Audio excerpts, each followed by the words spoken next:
ហើយចុះបើមានតែត្រៃអត់ប្រាក់សកត់ត្រៃបានទេណាហ្នឹងមិនចេះហ្នឹងហើយរឿងហ្នឹងគឺរឿងបតបប្រសំទេប៉ុន្តែបើយើងនិយាយរាល់ថ្ងៃនេះបើហែកឋិនបានលុយតិចចោលទៅការមិនសប្បាយចិត្តទេមែនទេអញ្ចឹងហើយបានជាអ្នកក្រល្មមមិនហ៊ានធ្វើកឋិនទេហ្នឹងហើយដល់ប្រាក់រាប់លានអីណោះនឹងមកពីការនិយមទេប៉ុន្តែការអនុញ្ញាតរបស់ព្រះអង្គហ្នឹងគឺមិនសំដៅលើអ្វីក្រៅពីត្រៃជីវរទេអញ្ចឹងវត្ថុសម្រាប់ធ្វើកឋិនហ្នឹងមានតែ3មុខហ្នឹងប៉ុន្តែ3មុខហ្នឹងមិនចាំបាច់ទល់តែមានត្រៃធំមួយត្រៃហ្នឹងទៅនោះទេប៉ុន្តែបើយើងមានលទ្ធភាពរៀបចំក៏ល្អដែរនឹងចឹងចេះអស់ប៉ុណ្ណឹងកឋិនមានស្អីប៉ុណ្ណាហើយគ្រាន់តែហែទៅនឹងកាលពេលវេលាយើងចាំគ្រប់គ្នាហើយអនោចខែអសុចហើយនឹងខ្នើតខែកដឹកជាកាលទានមានពេលកំណត់ច្បាស់លាស់អញ្ចឹងកឋិនប៉ុណ្ណឹងចុះណាសួរម្ដងទៀតកឋិនឬគល់របស់កឋិនស្អីចេះតែប៉ុណ្ណឹងបានហើយហើយចុះវត្ថុធ្វើកឋិនស្អីត្រៃជីវរហ្នឹងហើយគឺត្រៃជីវរហ្នឹងឯងណាហើយអានិសង្ឃជាពិសេសញាតិញោមចង់បានអានិសង្ឃណាមែនទេណាអានិសង្ឃតាមពិតទៅគម្ពីរបត្រៃវិដកអត្តកថានឹងលោកមិនបានសម្ដែងថាអានិសង្ឃកឋិននឹងមានប្រមាណនោះទេ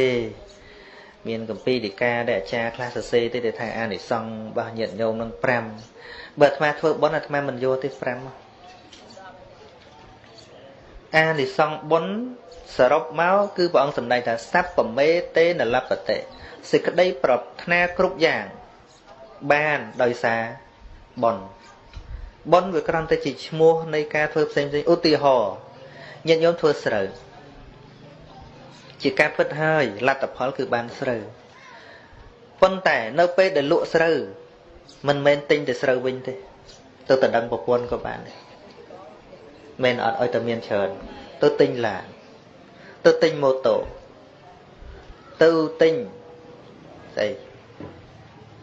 ទឹកស៊ីវបានទេបានណាបុណ្យហ្នឹងគឺថាអាចបានគ្រប់ច្រកលហកទាំងអស់នៅពេលដែលវាឲ្យបដិសន្ធិហ្នឹងតែមួយខណៈប៉ុន្តែនៅពេលដែលឲ្យសម្រេចផលវិញគឺបានច្រើនឧទាហរណ៍បាបក៏ដូចគ្នាចឹងដែរនៅពេលដែលយើងលួចទ្រព្យរបស់គេដាច់សិលមិនមែនបាបហ្នឹងឲ្យយើងមកវិញបាត់តែទ្រព្យទេពេលធ្លាក់នរកឆេះភ្លើងទេទុកច្រើនទេច្រើននឹងចឹងរឿងអានិសង្ឃ1 2 3អានឹងវាគ្រាន់តែជាលក្ខណៈពិសេសណាលក្ខណៈពិសេសថាភាកច្រើនវាបានអញ្ចឹង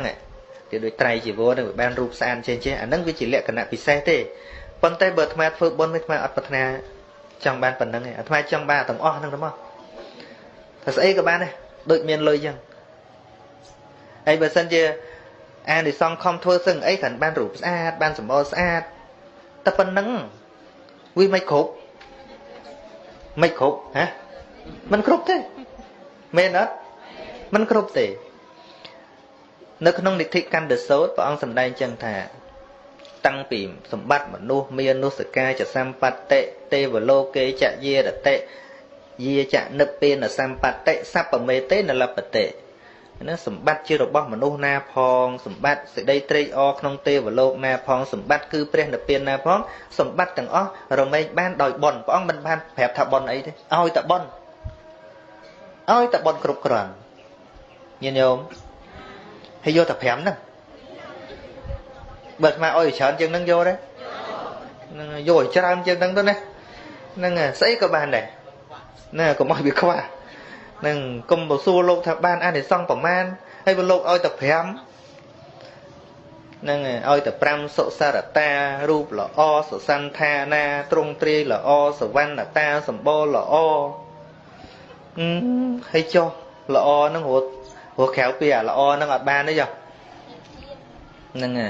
mà cả cô cả đây tiết để dân trâu cả dân ruột nấu mến thấm trâu cả tờ rụp là o sầm lên với ruột rồi có phần năng hay trong còi từ ban ao là ta và san rồi có ban đã chạm cả vọt tờ ri chia họ tệ ban đã chạm cả vọt cho pem toàn ban luôn ọt đấy giờ nó nhìn không nâng ai ở vô đăng ở tràn tích ở đăng thạc bon từ lùm từ lề nè mà priệp thiệp thầm lối nâng đâu sẽ đang về phong lối tinh là bọc là bán này vẫn là bọn thà bà miền bon xây của bà này sắp và mê tế nè làm vật tệ miền lưới có đôi xa ông này bon đây bàn miền miền đấy nâng ai chẳng bà nhận nhôm trong đăng thà ta xâm cả na ban an đi xong bà mán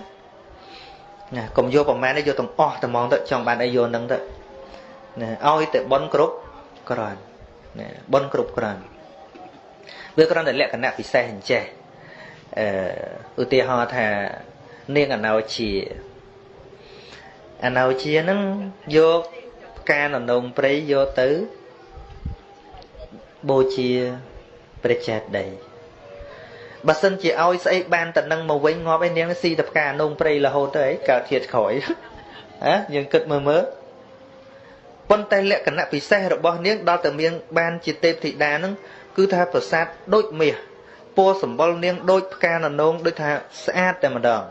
អានឹងគ្រាន់តែជាលក្ខណៈពិសេសដែលកើតអំពីទាននឹងដោយចំពោះប៉ុន្តែស្អីទៀតមានប្រាសាទមានវិមានមានបរិវារមានរាជរដ្ឋមានគ្រប់គ្រឿងទាំងអស់ហើយរាប់មិនអស់ណោះហ្នឹងហើយអញ្ចឹងអានេះវាគ្រាន់តែជាលក្ខណៈពិសេសមួយទេដូចជាទុក្កតបរោះប្រកេនត្រីសាច់ត្រីថ្ពិនដល់ព្រះសម្មាសម្ពុទ្ធសម័យមុនកាសបៈសម័យមុនដល់តែមកកើតនៅក្នុងត្រកូលអ្នកមានមកចូលចិត្តតែឆាន់ត្រីថ្ពិនហ្នឹងឯងអានោះវាជាលក្ខណៈពិសេសធ្លាប់ធ្វើរឿងហ្នឹងប៉ុន្តែក្រៅពីនឹងនៅមានត្រកូលពងពោះនៅមានទ្រព្យសម្បត្តិនៅមានអារម្មណ៍ជាទីប្រាថ្នាគ្រប់បែបយ៉ាងទាំងអស់អញ្ចឹងអានិសង្ឃដោយចំពោះនោះវាមានដោយសារអារម្មណ៍នៃទានហ្នឹងតែប៉ុណ្ណោះទេតែក្រៅពីនោះប្រាថ្នាអ្វីក្រៅពីនោះក៏បានដែរដូចយើងជាអ្នកកសិករអញ្ចឹងគ្រាន់តែលក្ខណៈពិសេសដែលយើងធ្វើស្រែមួយចំណែកហ្នឹងគឺបានស្រូវយើងទុកពូជស្រូវប៉ុន្តែមិនមែនទៅទិញតែស្រូវវិញទេទៅទិញអីប្រើប្រាស់សពគ្រប់បែបយ៉ាងឲ្យតែបានច្រើនមែនទេ